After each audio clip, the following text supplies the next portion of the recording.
Hey everyone, it's Joy here for Honeybee Stamps. Today I created a sweet Valentine's Day card where I did some stenciling and then used the barnwood planks to die cut it out. So I'm going to start with a piece of craft cardstock and the super cute Whimsical heart stencil. And I want to have red to pink for my stenciling colors. So I'm just using some Simon Says Stamp Positively Saturated inks. And I'm just going to use the little trio of colors, starting with the cherry, then watermelon, then guava. So I'm going to start at the bottom and ink blend my way up. And I think it looks really pretty on top of the craft cardstock. It kind of dresses it down in a good way.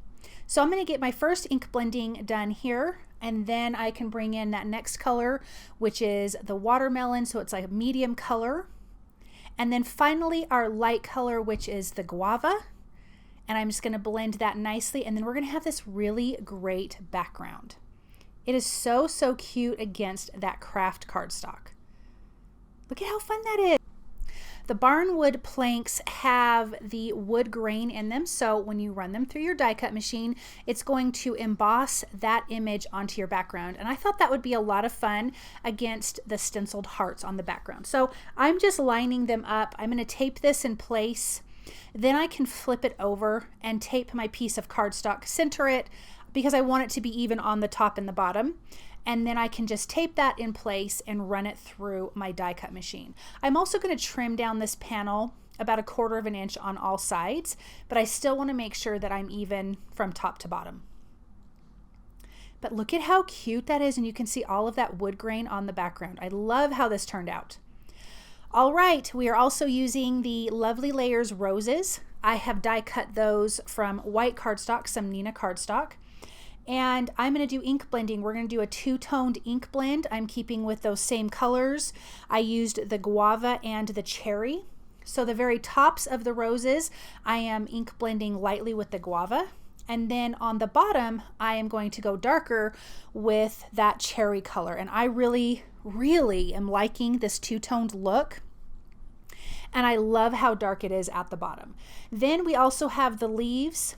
And I'm doing two colors with that as well. I am doing pine and field for those for the leaves. So let's bring that in here. We have the stem. You have the little piece that hangs down from where the rose bloomed. And then you have two of the leaves that are going to layer onto this stem. You know when it needs to be or when it doesn't need to be layered because it's going to have the leaf detail. So on that stem, there's 3 leaves, but the one that I ink blended already has some of that detail, so we're only going to be adding 2 more leaves to that.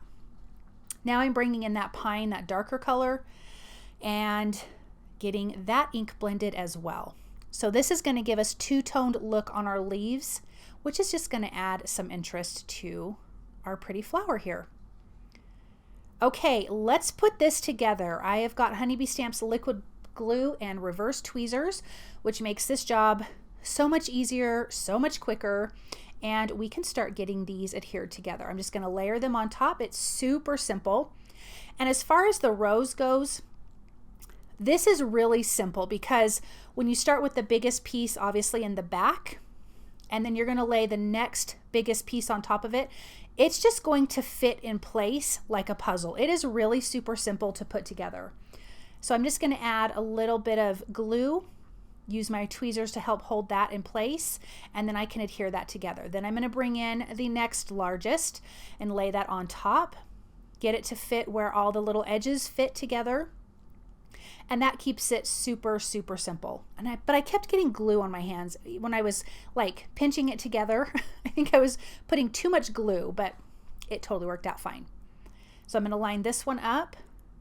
Then we have the last one. Then there's that little tiny one, which might feel a little bit confusing, and it kind of adheres on a little bit of an angle, but once you find out where it fits, it's super, super easy. So let's put that in place.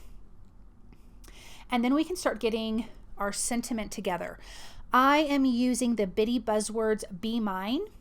And I'm going to stamp the big kisses, and then the other sentiment says sending you, and I'm using the metallic gold ink because I'm in love with it. I just love gold everything. So this is a lot of fun to me that I can just get a metallic sentiment really quick. I'm going to use the coordinating die to die cut out the word kisses.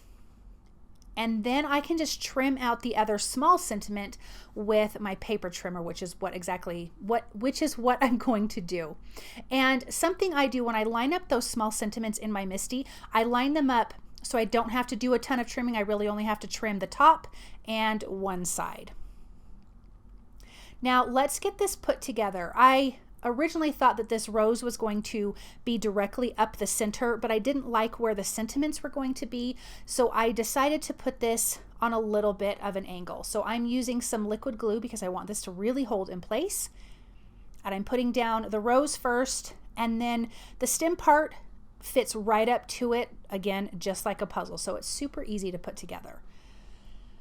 Of course, I want some foam tape behind my sentiments because I love dimension behind sentiments.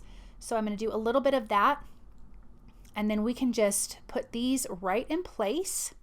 And I'm going to tuck the sending you right under the K in the kisses.